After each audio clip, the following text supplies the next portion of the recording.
خدا کا اتارا ہوا نظام ہر داغ سے پاک ہے۔ اسی لیے ارشاد فرمایا وَمَن لَّمْ يَحْكُم بِمَا أَنزَلَ اللَّهُ فَأُولَٰئِكَ هُمُ الْكَافِرُونَ۔ وہ لوگ جو اللہ تعالیٰ کے اتارے ہوئے نظام سے الگ ہٹ کر کوئی فیصلہ کرتے ہیں وہ کافر ہیں، وہ فاسق ہیں، وہ ظالم ہیں۔ قرآن میں کہا جا رہا ہے، قرآن مجید بتاتا ہے کہ اسلامی شریعت کا ہر حصہ پاک صاف ہے، اسلامی شریعت کا ہر حصہ مسلمانوں کے لیے اور دنیا کے انسانوں کے لیے باعث رحمت ہے۔ ہمیں شکر ادا کرنا چاہیے کہ اللہ نے وہ نظام عطا کیا جس میں کوئی کمی یا کجی نہیں، قرآن اتارا جس میں کہیں کوئی کمی نہیں۔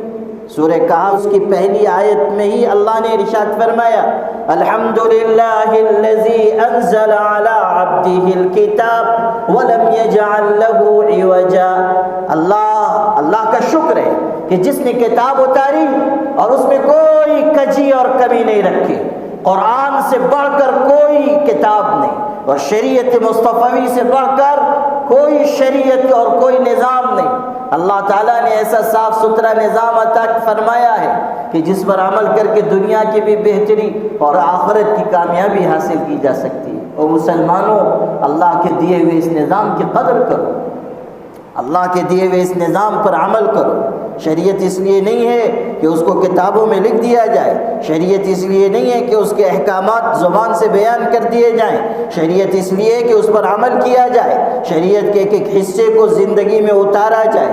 افسوس کہ مسلمانوں کے ہاں صورتحال یہ ہے کہ ایک طرف وہ کلمہ پڑھتے ہیں اور کہتے ہیں کہ محمد اللہ کے پیغمبر ہیں اور محمد صلی اللہ علیہ وسلم اللہ کے سچے رسول ہیں، اور دوسری طرف تہذیب اپناتے ہیں مغرب کی، دوسری طرف کلچر اختیار کرتے ہیں یورپ کا، دوسری طرف طور طریقہ اختیار کرتے ہیں غیر مسلموں کا، ان کی تہذیب، ان کا طریقہ، ان کا تمدن، ان کا کلچر، سوچنے کا انداز، ان کا مادیت اور روحانیت کے درمیان جب ہم چل رہے ہیں تو ہمارا جھکاؤ مادیت کی طرف ہو رہا ہے، مال کی طرف، اسباب کی طرف، دنیا کی وجاہت کی طرف، دنیا کی چیزوں کی طرف۔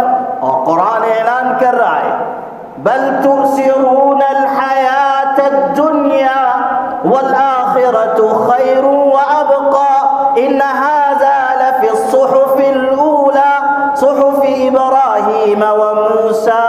او دنیا کے ایمان والو، تم دنیا کی زندگی کو ترجیح دیتے ہو، تم دنیا کی زندگی پہ فریفتہ ہو جاتے ہو، مال و زر کے پیچھے تم بھاگتے ہو، مادیت کو اختیار کرتے ہو، حالانکہ صاف سن لو باقی رہنے والی چیز تو آخرت ہے، کام آنے والی چیز وہ اعمال ہیں جو آخرت میں تم کو کامیابی دلائیں گے۔ یہ دنیا کا مال، یہ دنیا کے اسباب، یہ دنیا کی چیزیں، یہ دنیا کی سہولتیں، یہ بنگلے، یہ گاڑیاں، یہ دنیا کی آسائشیں سب دنیا میں رہ جانے والی ہے۔ انسان ساری نعمتوں کو چھوڑ کر رخصت ہو جائے گا۔ کون ہے دنیا کا انسان جو ہمیشہ دنیا میں باقی رہنے والا ہے؟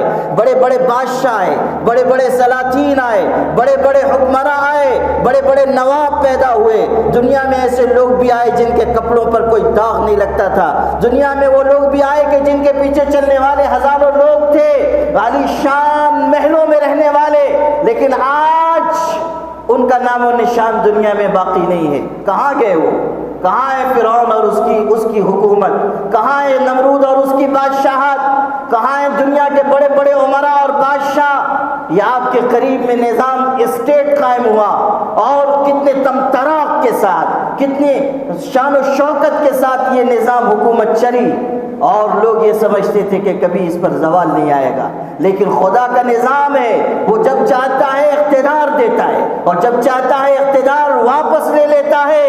اقتدار کے فیصلے دنیا میں زمین پر نہیں ہوتے، اقتدار کے فیصلے آسمانوں پر ہوا کرتے۔ ارشاد ہوا قل اللہم مالک الملک تؤتی الملک من تشاء وتنزع الملک ممن تشاء وتعز من تشاء وتذل من تشاء بیدک الخیر انک علی کل شیء قدیر۔ بادشاہت تو اللہ کے ہاتھ میں، وہ جس کو چاہتا ہے اقتدار دیتا ہے اور جس سے چاہتا ہے اقتدار چھین لیتا ہے۔ عزت دینے والا بھی اللہ، ذلت دینے والا بھی اللہ، خیر اور بھلائی سب اللہ کے ہاتھ میں۔ مسلمانوں اس حقیقت کو یاد رکھو کہ آج جو کچھ ہمارے پاس ہے وہ کل نہیں رہے گا۔ آج اقتدار، حکومت، دولت کے نشے میں اگر ہم ہیں تو دنیا سے رخصت ہونے کے بعد یہ چیزیں کام آنے والی نہیں۔ حضور صلی اللہ علیہ وسلم ارشاد فرما رہے ہیں، آپ کی خدمت میں ایک صحابیہ نے نرم بستر بنا کر پیش کیا۔ آپ آرام فرماتے تھے بوریے پر، آرام فرماتے تھے چٹائی پر، پشت مبارک پر نشانات ابھر آتے تھے۔ حضور سے زیادہ سادگی کی زندگی کس کی ہوگی؟ آپ کے بارے میں تو حضرت عائشہ نے فرمایا کہ ہمارے گھر میں 2 چاند گزر جاتے تھے، یعنی 2-3 مہینہ گزر جاتا تھا، چولہا بھی نہیں جلتا تھا۔ حضرت عائشہ رضی اللہ تعالیٰ عنہا کی روایت ہے، ایک موقع پر ارشاد فرمایا، اور کیسی بات کہی مسلمانوں، اس کو دل کے کانوں سے سنو۔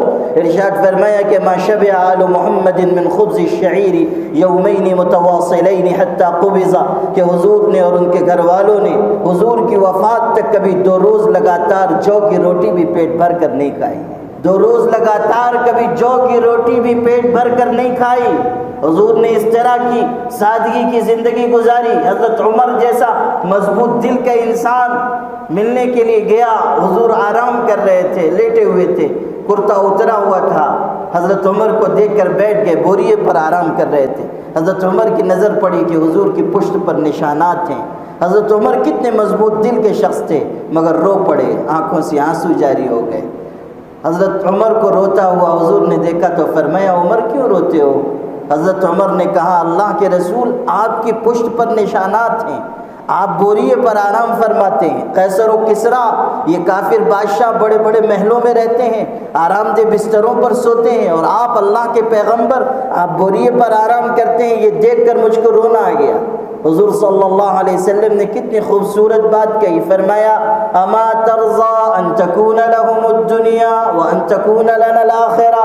عمر، کیا تجھ کو یہ بات خوش نہیں کرتی کہ ان کو دنیا مل جائے اور ہم کو آخرت مل جائے؟ یہ آپ نے تعلیم دی، یہ آپ نے سکھایا۔ لیکن افسوس کہ مسلمان دین کو چھوڑ کر بے دینی کی طرف جا رہے ہیں، اور روحانیت کو چھوڑ کر مادیت کی طرف جا رہے ہیں، اور آخرت کو چھوڑ کر دنیا پر فریفتہ ہو رہے ہیں۔ یہ خسارے کا سودا ہے۔ مسلمانوں، میں آپ کے دل کے دروازوں پہ دستک دیتا ہوں کہ اپنی موت کو، اپنے انجام کو، قبر میں جانے کو اور آخرت کی پیشی کو یاد رکھو، اور سمجھ لو کہ جن راستوں پر ہم چل رہے ہیں یہ راستے کامیابی کے نہیں ہیں۔ کامیابی کا راستہ نماز کا راستہ ہے، کامیابی کا راستہ خدا کے آگے جھکنے کا راستہ ہے، سرخروئی کا راستہ تجارت، زراعت، کاشتکاری، زندگی کے سارے نظام کو حضور صلی اللہ علیہ وسلم کی پسند کے مطابق بنانے کا راستہ ہے۔ مسلمانوں کے لیے کامیابی اگر کہیں ہے تو اللہ کے دین میں، اور 100% دین پر عمل کرنا تمام مسلمانوں کی ذمہ داری ہے۔ حضور صلی اللہ علیہ وسلم نے جو راستہ ہمیں بتایا وہ یہی کہ دنیا سے بقدر ضرورت حصہ لو، دنیا بھی کماؤ، کوئی حرج کی بات نہیں، حلال روزی کماؤ۔ حضور نے تو فرمایا، الکاسب حبیب اللہ، کہ حلال روزی کمانے والا اللہ کا دوست ہے۔ حلال روزی کمانا، یہ تو اسلام نے اس کی ہدایت دی ہے۔ خوب حلال روزی کماؤ، جائز طریقے سے کماؤ، مال اکٹھا کرتے ہو اکٹھا کرو، شریعت کے ضابطے کے مطابق، کوئی حرج کی بات نہیں۔ دنیا بھی لے کر چلو، آخرت کی بھی فکر کرو، یہ نہ ہو کہ دنیا پر فریفتہ ہو جاؤ اور آخرت کو نظر انداز کر دو۔ حضور صلی اللہ علیہ وسلم کی خدمت میں آپ کو واقعہ سنا رہا تھا کہ آپ بوریے پر آرام فرماتے تھے، ایک صحابیہ نے نرم بستر بنا کر پیش کیا اور کہا، حضرت یہ قبول کر لیجئے، اس پر آرام کیا کیجئے، راحت ہوگی۔ حضور صلی اللہ علیہ وسلم نے کتنا خوبصورت جواب دیا، فرمایا، مالی وللدنیا انما انا کراکب استظل تحت شجرۃ ثم راح وترکها، کہ مجھ کو دنیا سے کیا مطلب، میں تو اس دنیا میں اس مسافر کی طرح ہوں جو سفر کرتا ہوا کسی درخت کے سائے میں پہنچتا ہے، تھوڑی دیر سستاتا ہے اور پھر اس سائے کو چھوڑ کر آگے بڑھ جاتا ہے۔ آپ نے بتایا کہ دنیا میں مسافرانہ زندگی گزارو، یہ نہ ہو کہ دنیا کے اسباب، دنیا کی چیزیں، دنیا کی رونق و زینت تم کو اپنے جال میں پھنسا لے اور تم آخرت کا نقصان کر بیٹھو۔ ہمارے آقا صلی اللہ علیہ وسلم نے ارشاد فرمایا من احب دنیاہ اضر بآخرتہ، جو اپنی دنیا ہی پر مر مٹے گا، اپنی آخرت کا نقصان کرے گا، اور جو اپنی آخرت سے محبت کرے گا اس کا کچھ دنیا کا نقصان تو ہو سکتا ہے لیکن آخرت میں وہ کامیاب ہوگا۔ فآثروا ما یبقى علی ما یفنی، جو باقی رہنے والی دنیا ہے یعنی آخرت، اس کو فنا ہو جانے والی، جو باقی رہنے والی چیز ہے یعنی آخرت، اسے فنا ہو جانے والی دنیا پہ ترجیح دو۔ میرے بھائیوں، اللہ کے دین پر 100% دین پر عمل کرو، نکاح کو، شادی بیاہ کو اسلامی شریعت کے مطابق بناؤ، فضول خرچی سے، اسراف سے، ہر قسم کے رسم و رواج سے اپنے آپ کو بچاؤ۔ ارتداد کا فتنہ آ رہا ہے، ہماری صفوں میں جڑ پکڑتا جا رہا ہے، ہماری بچیاں مرتد ہو رہی ہیں، غیر مسلموں کے ساتھ جا رہی ہیں۔ اپنے اندر غیرت پیدا کرو، اپنے اندر حمیت پیدا کرو۔ یہ ہمارے جوان ہیں، ان کی جوانیاں بے مصرف خرچ ہو رہی ہیں، گناہوں میں، نافرمانی کے کاموں میں۔ حضور صلی اللہ علیہ وسلم نے اپنا خون دے کر اس امت کو اس لیے نہیں پروان چڑھایا تھا کہ ہمارے جوان عیاش ہو جائیں، ہمارے جوان بدکار ہو جائیں، ہمارے جوان بے حیا بن جائیں۔ ہم تو باحیا پیغمبر کی باحیا امت ہیں، ہمیں حیا اور پاک دامنی کے راستے پر چلنا چاہیے، ہمیں شہوتوں کے راستے پر، لذتوں کے راستے پر، خواہشات کے راستے پر، بے حیائی کے راستے پر ہرگز نہیں جانا چاہیے کہ یہ تباہی کا راستہ ہے۔ ہمارے آقا صلی اللہ علیہ وسلم کو خطاب کر کے قرآن میں کہا گیا کہ اے پیغمبر تم دنیا میں اعلان کرو قل انما حرم ربی الفواحش ما ظہر منها وما بطن، اے پیغمبر دنیا میں کہہ دو کہ میرے پروردگار نے بے حیائی کی تمام کھلی اور چھپی باتوں کو حرام قرار دیا ہے۔ نگاہ کی حفاظت کرو، دل کی حفاظت کرو۔ او جوانوں، اللہ کے آگے سجدوں کی کثرت اختیار کرو، پتہ نہیں کون سا سجدہ اللہ کو پسند آ جائے اور وہی ہماری نجات کا ذریعہ بن جائے۔ نمازوں کا اہتمام کرو، بھاگ بھاگ کر مسجد آؤ۔ اللہ تعالیٰ نے، اللہ کے پاک نبی نے ارشاد فرمایا قیامت کا دن ہوگا اور کوئی سایہ نہ ہوگا، اس دن صرف عرش کا سایہ ہوگا۔ اس دن 7 قسم کے لوگوں کو خدا اپنے عرش کے سائے میں جگہ دے گا۔ ان لوگوں میں سے ایک وہ بھی ہوگا جس کا دل مسجد میں اٹکا رہتا ہے، دل مسجد میں اٹکا ہوا ہے، وہ شخص بھی عرش کے سائے میں ہوگا۔ مسجدوں سے اپنا رشتہ مضبوط کرو، اللہ کے پاک رسول صلی اللہ علیہ وسلم سے جو محبت ہے اس محبت میں اضافہ کرو اور اس محبت کو اطاعت میں ڈھالو کہ حضور کے طور طریقے پر ہم چلیں، ان کی طرح کا احلیہ ہو، ان کی طرح کا رہن سہن ہو، ان کی طرح کے اخلاق ہو، ان کی طرح کا کردار ہو، ان کے نقش قدم کے پر چلنے کی کوشش ہو، جتنا ہم کر سکیں۔ حضور صلی اللہ علیہ وسلم نے ایک موقع پر فرمایا میری ساری امت جنت میں جائے گی مگر وہ جو انکار کرے۔ حضور کتنے مہربان تھے اپنی امت پر، آپ سے بڑھ کر شفیق اور کون ہوگا؟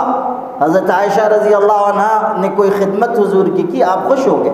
آپ نے فرمایا عائشہ کیا چاہتی ہو؟ انہوں نے کہا دعا فرما دیجیے، مغفرت کی دعا کر دیجیے۔ حضور نے فرمایا اللہم اغفر لعائشہ ما تقدمت من ذنبها وما تأخرت وما اسرت وما اعلنت، اللہ عائشہ کے اگلے پچھلے کھلے چھپے سارے گناہ معاف کر دے۔ یہ دعا آپ نے ارشاد فرمائی۔ حضرت عائشہ بہت خوش ہو گئی یہ دعا سن کر اور بہت ہنسنے لگی، خوشی کی وجہ سے ہنستے ہنستے ان کا سر ان کی گود تک چلا گیا، اتنی خوش ہوئی۔ حضور نے فرمایا عائشہ تم کو میری دعا سے خوشی ہو رہی؟ انہوں نے کہا اللہ کے رسول آپ کی دعا سے خوشی نہیں ہوگی تو پھر کس سے خوشی ہوگی، اور آپ نے کتنی خوبصورت دعا دی ہے، اس دعا سے بڑھ کر اور کیا ہوگا؟ حضور نے فرمایا عائشہ سن، میں ہر فرض نماز کے بعد اپنی امت کے لیے یہ دعا مانگتا ہوں، ہر فرض نماز کے بعد اپنی امت کے لیے دعا مانگتا ہوں۔ حضور سے بڑھ کر شفیق کون ہوگا؟ آپ فرما رہے ہیں میری ساری امت جنت میں جائے گی مگر وہ جو انکار کرے، وہ جو انکار کرے۔ صحابہ کو حیرت ہوئی کہ جنت میں جانے سے کون انکار کرے گا؟ پوچھا اللہ کے رسول کوئی ایسا بھی ہوگا جو جنت میں جانے سے انکار کرے؟ آپ نے فرمایا کہ جو میرے راستے پر چلتا ہے وہ جنت میں جانے والا ہے، اور جو میرے راستے سے ہٹ جاتا ہے وہی جنت میں جانے سے انکار کرنے والا ہے۔